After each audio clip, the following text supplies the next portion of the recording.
The following program is a special presentation of the Big Ten Network, produced in association with the University of Wisconsin. He came to Wisconsin a freshman from the island of Manhattan, and over his undergrad career reported his way to the editorship of the Daily Cardinal.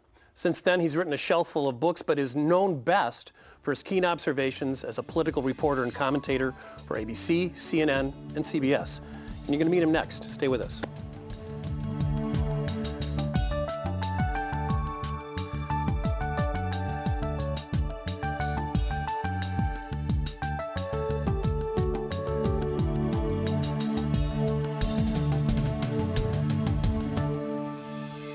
He is a welcome voice of reason in the midst of a growing din of political opinions in an increasingly cluttered media landscape.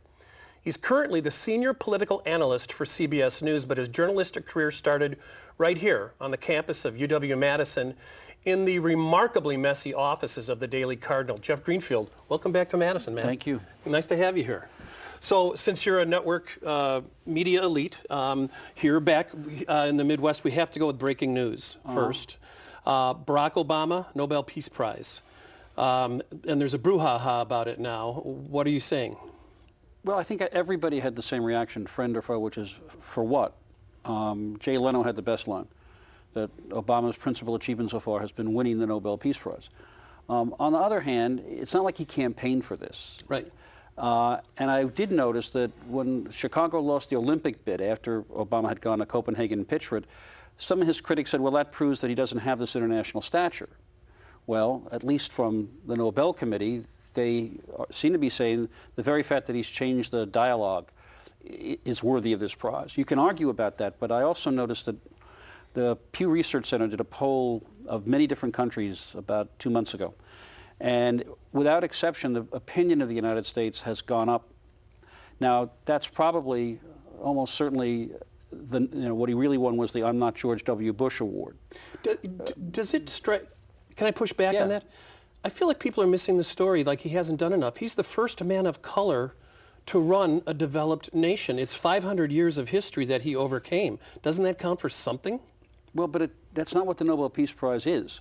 Nobel Peace Prize is about people who have spent an awful long time either fighting for human rights, negotiating their way out of a war, settling a war, championing an oppressed minority. Like Henry Kissinger? Well, you may know that, first of all, I believe he declined the award. Okay. But also, I was reminded of that because Tom Lehrer, who was a satirist of my day, he wrote what was then considered very naughty songs. Today they'd be on Sesame Street. But he wrote that he had stopped writing satire when Henry Kissinger won the Nobel Peace Prize, that there was simply nothing you could do. Right, you couldn't. But he and Lee Ducteau, however clumsily or however years after it should have happened, the war stopped. So this is a good intentions award. This is saying he set a new tone.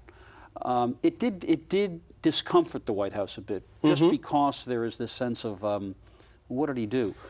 But what did strike me was that, you know, it's not like a poke in the eye with a sharp stick. It's not a bad thing. Right. And I remember going back to the Kerry campaign of 2004, there seemed to be on the part of some people on the right a feeling that if the international community liked you, you weren't a real American.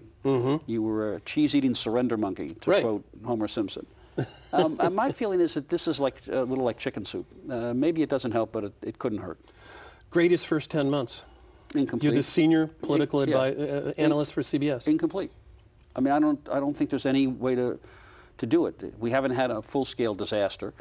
The green shoots of the economic program have not shown up, and I think the more fundamental questions are on the plate right now. Is he going to be able to figure out what to do about Afghanistan? Is he going to be able to figure out what to do about Pakistan? The broader question of how you deal with terrorism.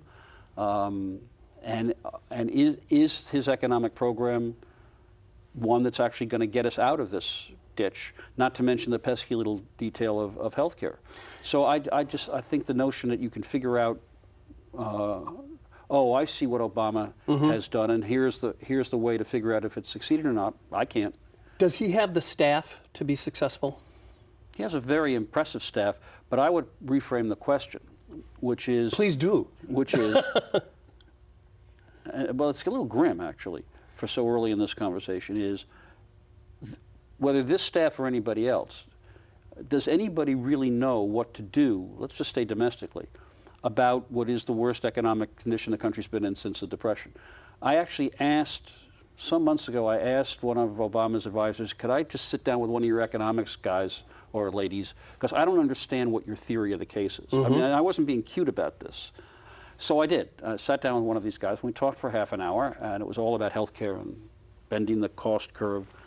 And at the very end, I said, do any of you folks think that structurally the United States is simply on a decline?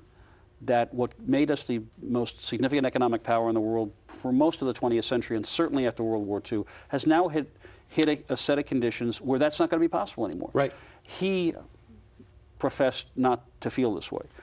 But that's one of the incompletes. I have this uneasy feeling that we're in a period where it's just not, no matter what anybody does, it's not going to be the way it was when we came out of World War II as the only economically healthy power in the world, with a pent-up demand from the Depression and the War of 15 years, and we went through close to 25 or 30 years of unbroken economic growth, balanced budgets, relatively low inflation, and then things started to get a little dicey. Well, you like to think that what they went through was triage and they're going to move to strategy, but...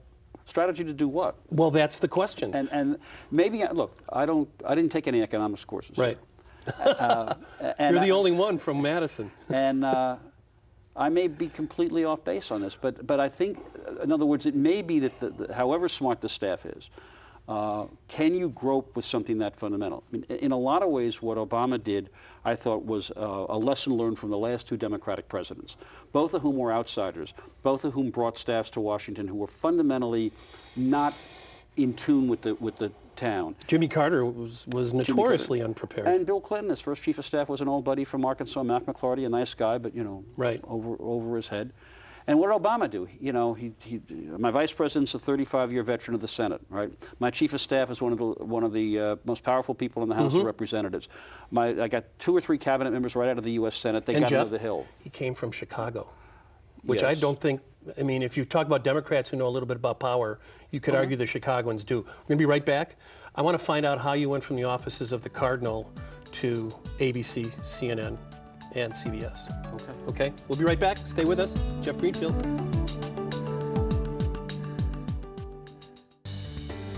This program is a production of the University of Wisconsin-Madison. If you have comments about this broadcast, please email them to programming@uc.wisc.edu. For more than 100 years, the University of Wisconsin has been inspired by the Wisconsin idea, which says the good work of the university extends to the boundaries of the state and beyond. So the UW works hard to help build Wisconsin's economy. Educate people of all ages. Advance health and medicine. And enhance the quality of life for all of us. Hit it! The University of Wisconsin-Madison. Forward thinking.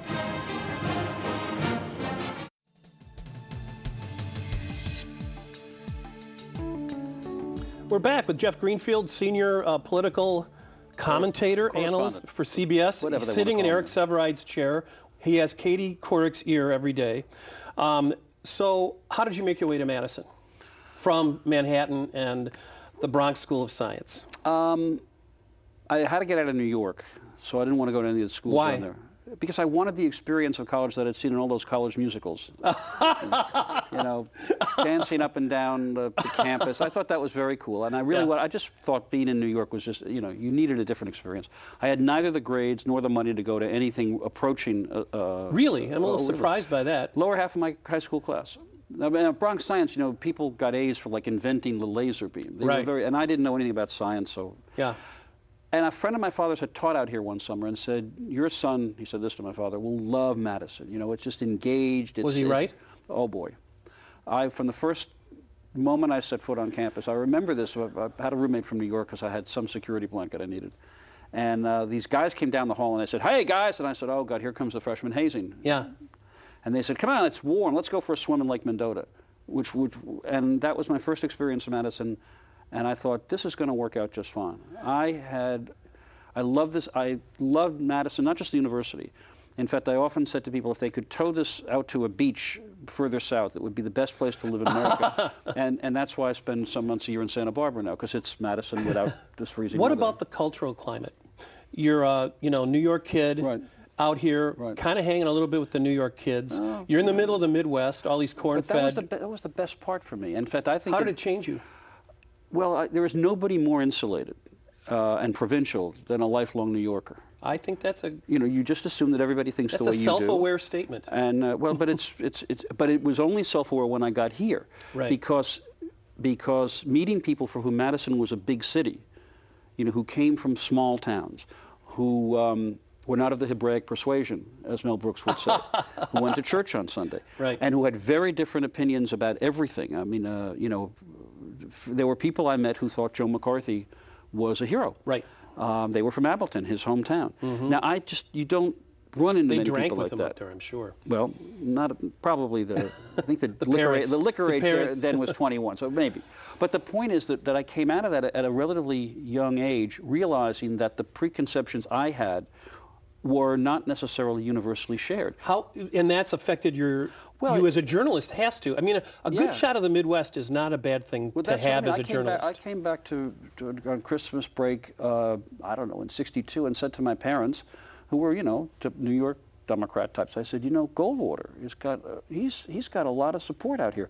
And they looked at me as if I were nuts, because they neither knew anybody who was voting for him or knew anybody who knew anybody was. And I think an early dose of realizing that your perspective is narrow-minded is not a bad thing if you're going to try to do political analysis. There's a cadre of Badger grads, producers at 60 Minutes, Mike Radutsky, Steve Bornstein runs ABC now. Are you aware? Have you met any of these other grads in your travels? Not in the way not in the sense that we would sit down and swap stories about. And sing Varsity. Right. Yeah. Right. What's the one thing that you took with you from Madison that you still hold? One personality trait, other than this notion that there is more than one opinion and that there's a world beyond Manhattan. But if there's one trait that you have as a journalist or as a person, having been here. Somebody said to me out here, it may have been when I came back for a National Student Congress, and it was one of the guys who was working where we held our meetings, which I think was the old Stock Pavilion. Sure. This was clearly not a university grad. He was a salt-of-the-earth, blue-collar guy. And we started to talk. I just was hanging with him. And he said, I guess it's an old adage that I'd never heard before, and he said, we're all stupid, just about different things. And I've taken that with me all my life. That works. It's really a piece of folk wisdom that you can go a long way with, and it's a good. Got to hear about your reportage on the Rose Bowl, the famed Vanderkellen Richter Rose Bowl, and writing speeches for Robert Kennedy. Remarkable. We're going to be right back with Jeff Greenfield. Stay with us.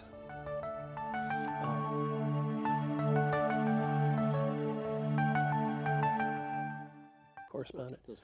We're back with Jeff Greenfield, Badger and senior political correspondent for CBS News.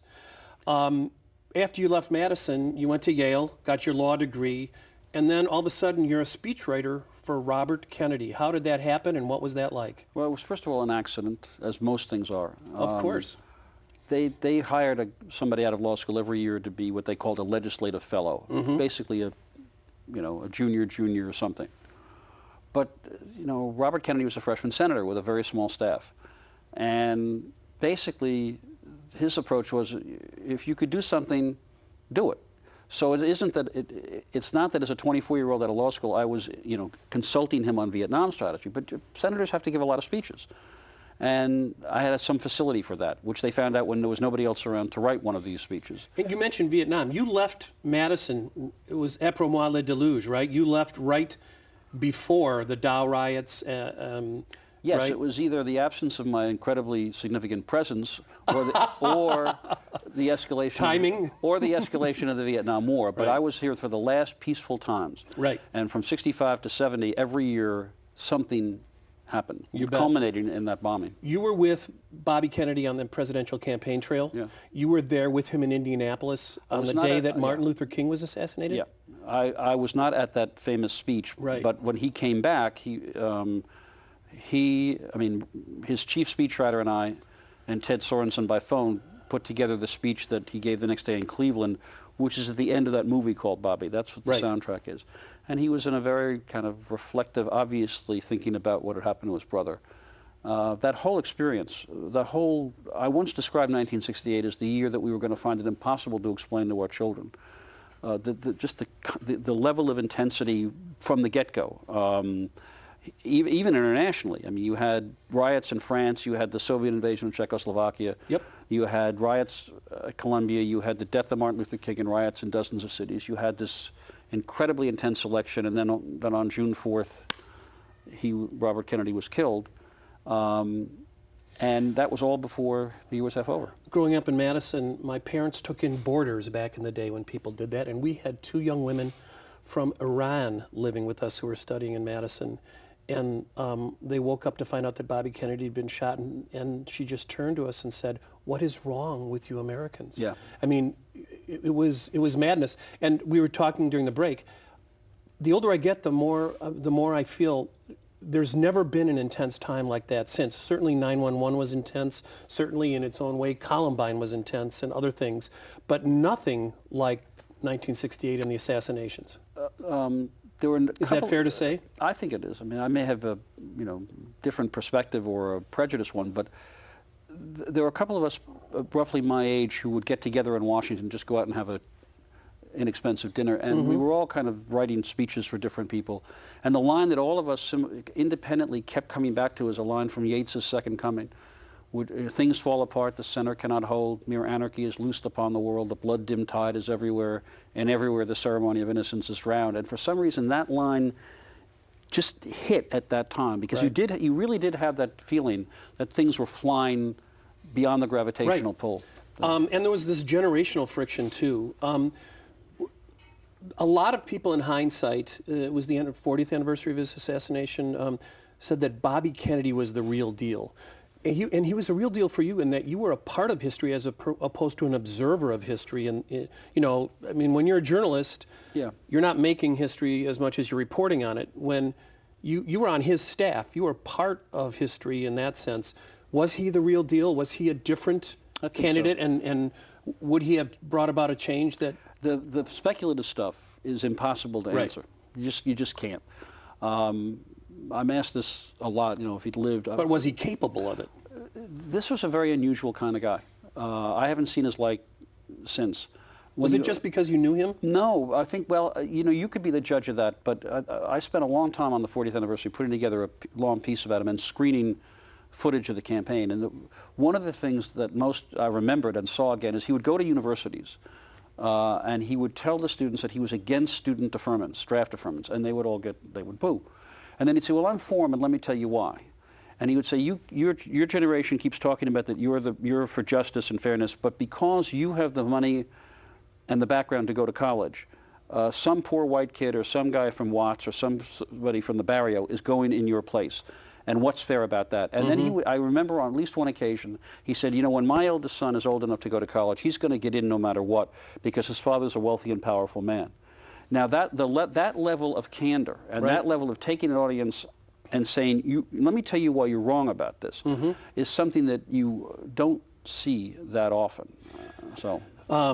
And it was when that happened that the anti-war movement really gained traction, when the deferments went away to us, you could argue.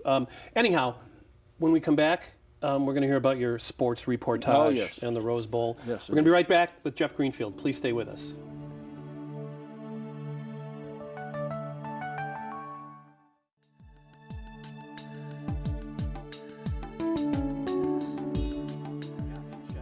We're back with Jeff Greenfield. I said he dated himself because he went swimming in Lake Mendota. And you did go back and check the cheeseburgers at the Memorial Union? Hamburgers, yeah. The quality has not changed. Okay, and that's, we'll just leave it at that? How's that? I think that's pretty good. The Rose Bowl, you were witness, once again, the Badgers were good in football. This was before the great football drought of the mid to late 60s and 70s. When it was hard to talk about being a Badger out east. But you have a story about the Rose Bowl, Pat Richter, Ron Vanderkilt. Yeah, that year, I guess it was the end of '62, Wisconsin went to the Rose Bowl. And you got out in '64? Yeah. Okay. And the faculty had this habit of passing resolutions opposing participation in the Rose Bowl, except when we were invited. And so, oh, you mean the parade? No, no, the game. Oh. And so I wrote an editorial, you know, wise guy editor of the Daily Cardinal, saying, let's make this trip the last one. And saying it was the basic, you know, this is a university, what are we doing? Wait a minute, they didn't believe in participating in it except when you were invited. Well, meaning... it was that kind of thing. It's like, you know, it was like a political decision. Oh, okay. Anyway, I said, let's not go anymore. So the head of the cheerleading squad at the University of Southern California, our opponent, this is a very important position in Southern Cal, sent a telegram to the university saying, given your lack of school spirit, we would like to lend you half of our cheering section. So I got together with the president of the student government then, and we sent a telegram to Southern Cal saying, thank you for your offer. To remedy one of your deficiencies, we would like to lend you half our faculty. And I'm told that the president of the University of Southern California at the Rose Bowl, when our president went out, was he was not happy. Right. But by God, this was the day, this was a time when that kind of, I don't know if you want to call it a prank or a kind of a good humor thing. You know, there was no war going on. There was no draft going on. There were nobody was marching. It was a time of innocence. Although not if you stood in front of the girls' dorms at 10:30 at night. Right. That's what you know, I can't believe you have those memories. Oh, I do. It's hard to believe, but back then there were women's hours. They had to be in the dorm at 10:30 on a weeknight and 12:30 on a weekend. Everything was segregated. That too. But the point is, and I actually got into some trouble for writing a piece about this in the Cardinal, when you passed these women's dorms about 10:29 at night and the men and women were saying goodnight, it was some pretty heavy activity in front of those dorms. R-rated? Yeah. I would think, I mean, you know, there's R's and there's R's. No, what does it say that you were watching it? Envy. But it was a really kind of peculiar social moment. It was a peculiar time. Yeah, well, it was, you know, it's a time that because of what happened in the late 60s, there are not that many people who write about or feature the early 60s. Mad Men now does. Oh, wonderfully. And actually, Animal House. Yes. You know, Mad Men is right now in the middle of September of 1963 as of the last episode. So you were on campus in Madison when you saw the Beatles on Ed Sullivan. Yes, in fact, that's one of my most vivid memories because it was about 6 or 7 weeks after John Kennedy was assassinated. Right. And I was dating a girl in one of the dorms, and you know, so we all went and watched it in front of the black and white television. The place was packed because the publicity about these guys was, but it was also cathartic. People were looking for something fun to just take their minds off. Right. And by the way, I also, that's probably the worst judgment I made in my years as the Cardinal. I'm kind of proud of the fact that in '62 I wrote something about the Vietnam War that was prescient. Well, it said, you know, we got 15,000 people there. Do we know what we're doing? What's the limit? But when the Beatles first appeared, I wrote a column in the Cardinal saying I give them 6 months. So, you know, how'd that go for you? Well, have you seen Love in Vegas? You know, when I actually saw Help on this campus. I saw A Hard Day's Night at the Orpheum Theater on State Street. So my point is that if you have to be right and wrong about something, it's probably on balance better to be right about a war and wrong about a musical group. Right. Although I still think that was a pretty stupid judgment. I want you to tell me where all of media is going. Oh, sure. Okay, that's what Jeff's going to do when we come back. Please stay with us with Jeff Greenfield. We're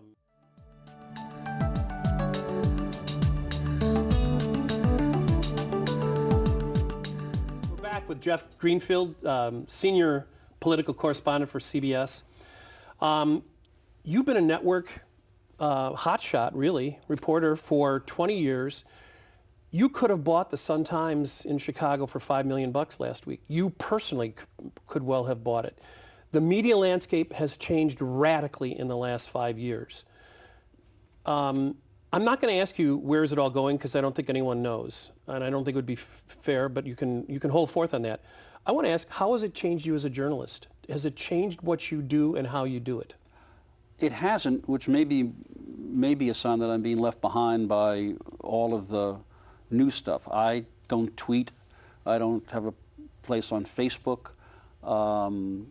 You know, is that by design or by? It's two things. I'm a computer barely literate. Okay. But I also think the idea of telling whoever is following me that I'm about to go to the cafeteria to get a chicken sandwich doesn't thrill me. Well, there's another reason, though. You're a senior correspondent for a major network. People blog and tweet so they can get that job. No, but you have anchor people blogging and tweeting now. I think this. I don't want to say that it's a dumb thing. Let's just say that my personality is such that I got enough trouble doing what I'm supposed to be doing. There's two things I want to get your opinion on: facts and emotion. Where are facts going to come in the future? From? That's the great unknown. There's a journalism observer named Craig Shirky. He may be a teacher also, who wrote a very much commented on piece online some months ago called, I think, "Thinking the Unthinkable." And his basic thesis is, this is 1500 and we're looking at this new movable type thing and we don't know what's going to happen. It's all in a process of shaking down. I can imagine an optimistic scenario where there are kind of citizen journalists who can, you're seeing this already, with areas of expertise who will feed into blogs and websites their informed notions about what's going on. In real time. Yeah. And I can also see a situation, we're seeing it to some extent in cable, where it's just much cheaper to do opinion than it is reporting. Well, here's what I love about your work, not to be fawning, but in the land of opinions, the man with facts is king, okay? You have experience, and what's more is you provide perspective. But here's the real reason why I appreciate the role you play right now, is you do it without emotion, okay? Glenn Beck cries every time he throws to break. I'm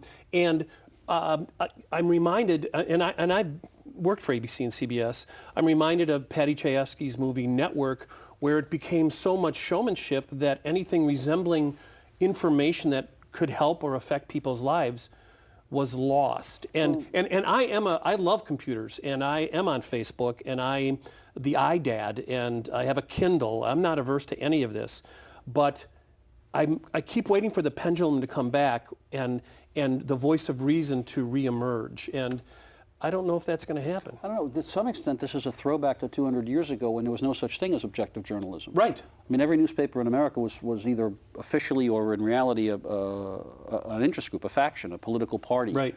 And it's only in the age of mass media that you had, because of economic reasons, you had outlets that wanted to appeal to different opinions. Right. Because if people left and right bought your newspaper, you made more money. Right. And I think to some extent we got this throwback. I don't know, because the models, the financial models are so in disarray. Well, they're falling apart completely. But I also think that we just don't know what's going to emerge. I don't know. Do you find MSNBC kind of countering the Fox, right, with a very emotional, harumphing left? Yeah. You know, Olbermann, I find, just as troubling in some ways as Glenn Beck. It's the idea that, I guess the way to ask this question is, does Olbermann ever put anybody? Does Olbermann ever put anybody on who he disagrees with? Or right. And the answer is not that I've ever seen. I agree. Actually, O'Reilly does. But which is not to say that is not equally. Which is not to say he lets them talk. Well, sometimes, I guess it depends who it is. But what you're getting that's what I mean. You're getting kind of parallel universes in which the reality that's being described on Fox and the reality being described on MSNBC, it's like they're on different planets. Well, plus I worry that they're getting talking points from the political parties every day in a morning coffee call. We take some questions from the audience when we come back. Sure. Okay, great. They will be unscreened for Jeff Greenfield when we come back. Thanks.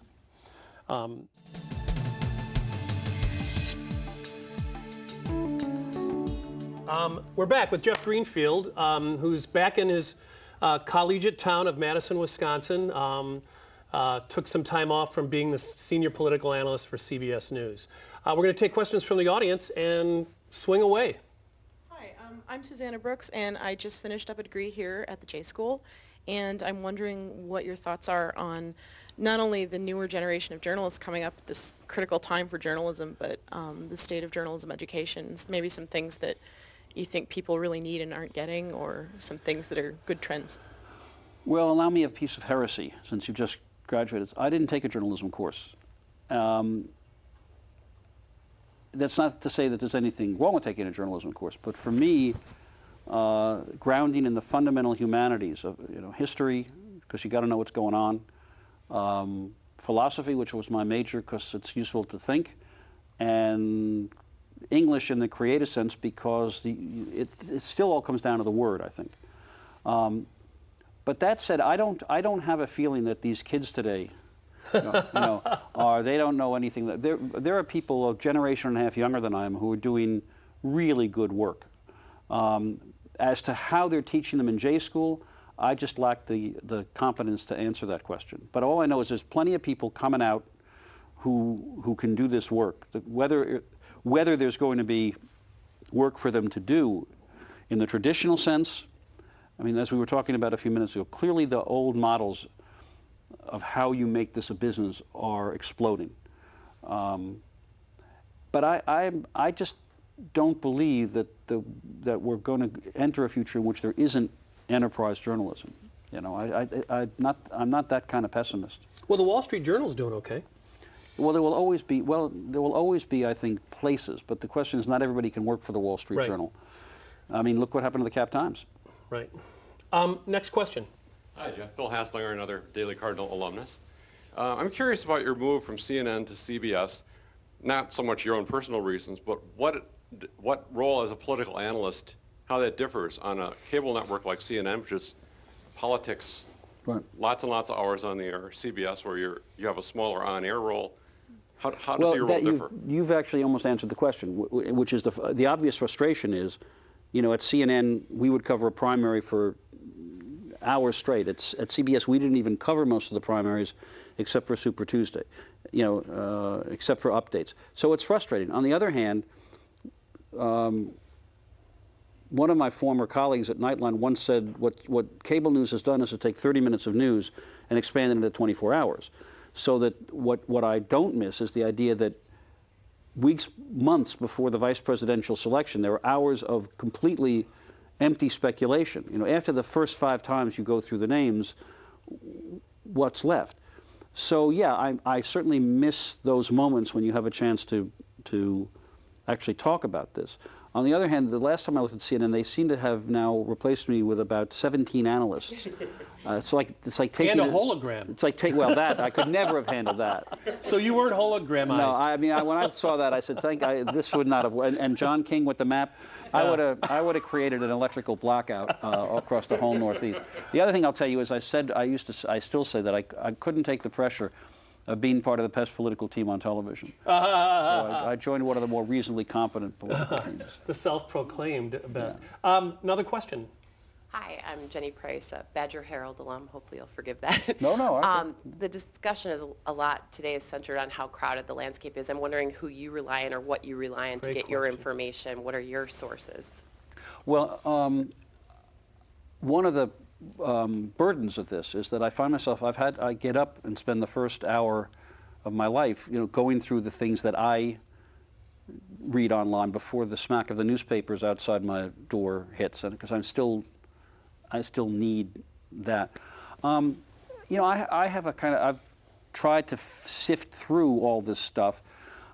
I kind of balance. What I do is read mostly political websites, and I balance them left and right. I read Instapundit, which is a blog out of the University of Tennessee Law School, which is very libertarian conservative.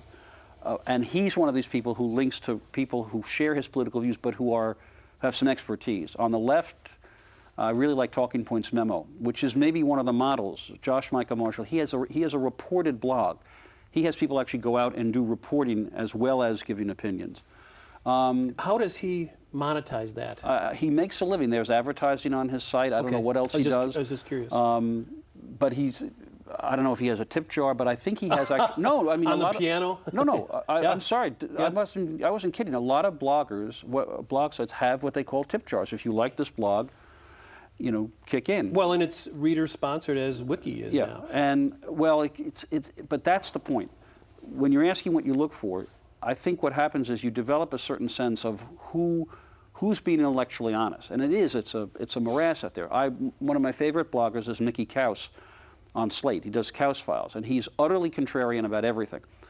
But one of the things I also really think is important if you're going to judge this new medium is how quick are they to correct or amplify their reporting or opinions. And the good ones, you can see this immediately. When they write something and somebody authoritatively says you were wrong, they'll say, update, I got this wrong. And I would definitely, if you're looking through websites, who's intellectually honest enough to say, yeah, I think I got that wrong. Take more questions? I'm here. Good.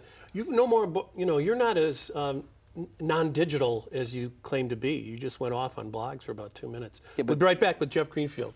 It's the mechanical part of it. But you need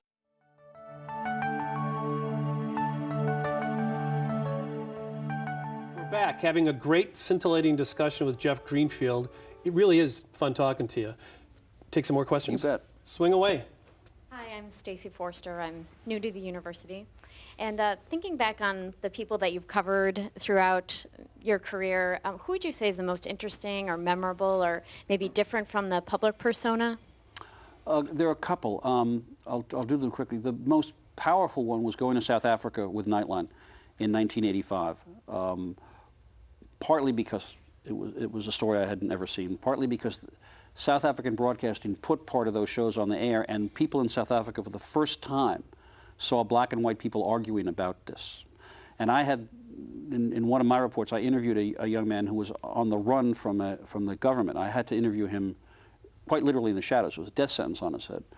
And asked him why he was committed to nonviolence, given all, and he talked about listening to the speeches of Martin Luther King and Robert Kennedy and feeling that if they ever won this with bloodshed, it wouldn't be a victory.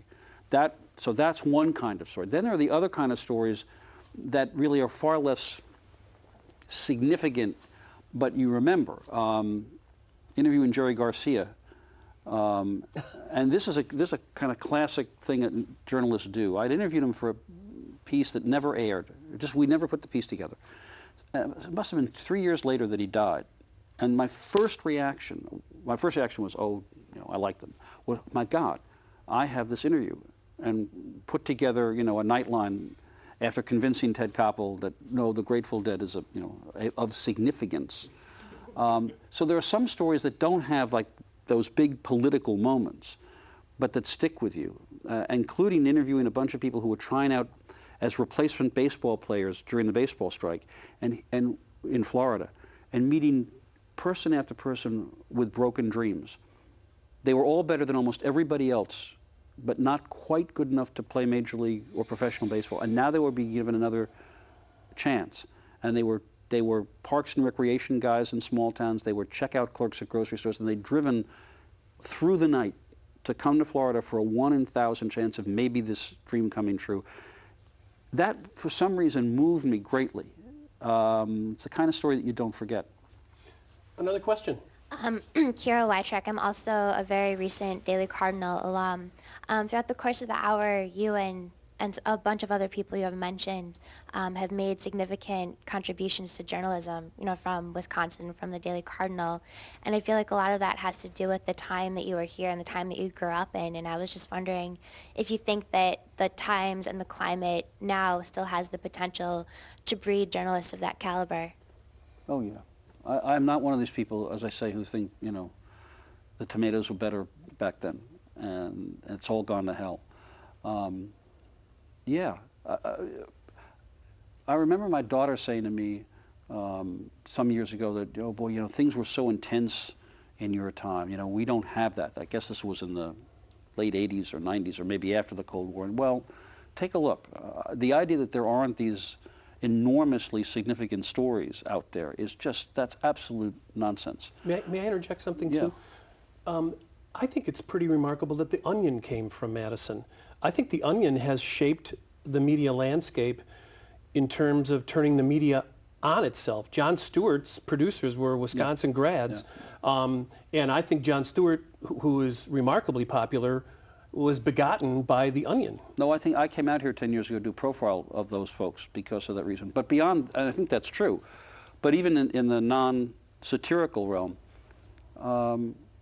the opportunities to get at the heart of some of these stories is just unlimited, So I'll tell you, 100 years ago, the head of the U.S. Patent Office suggested that they close it because everything had been invented.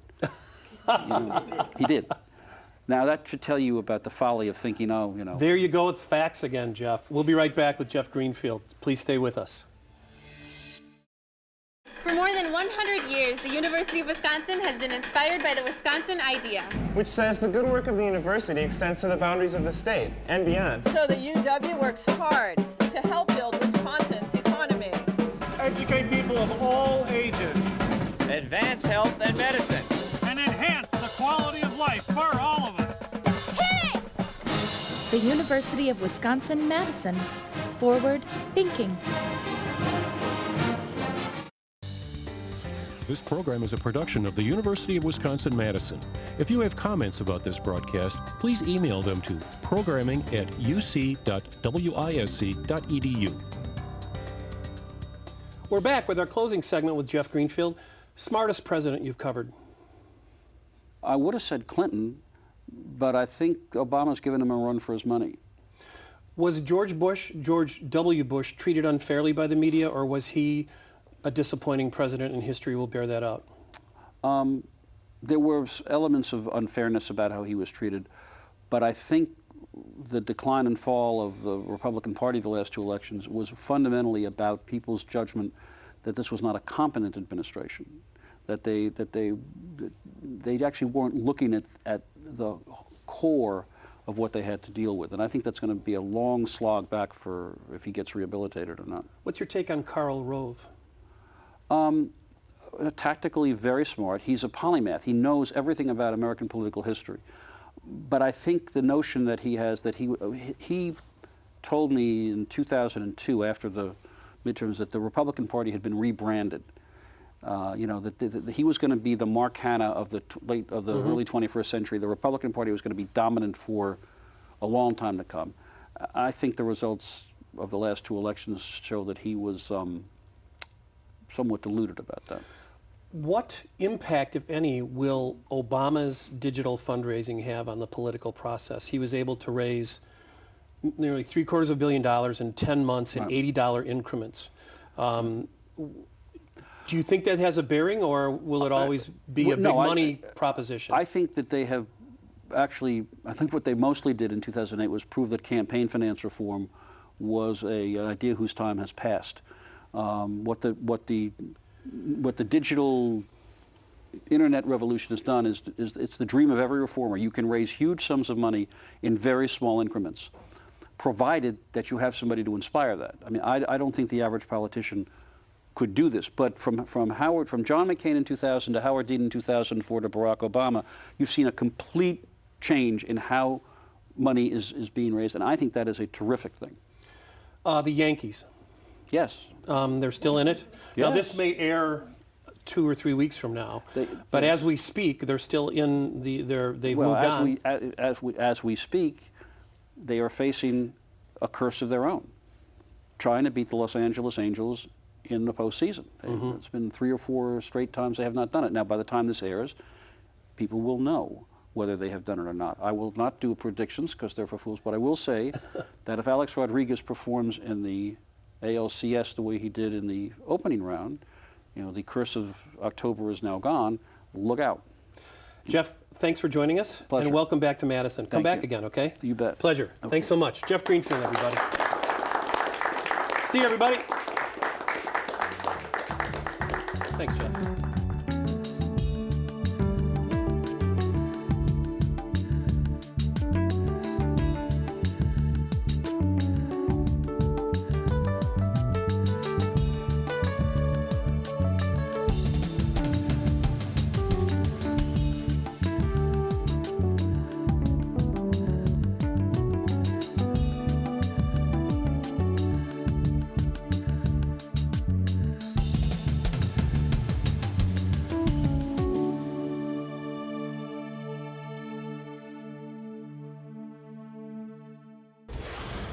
The preceding program was produced by the University of Wisconsin in association with the Big Ten Network.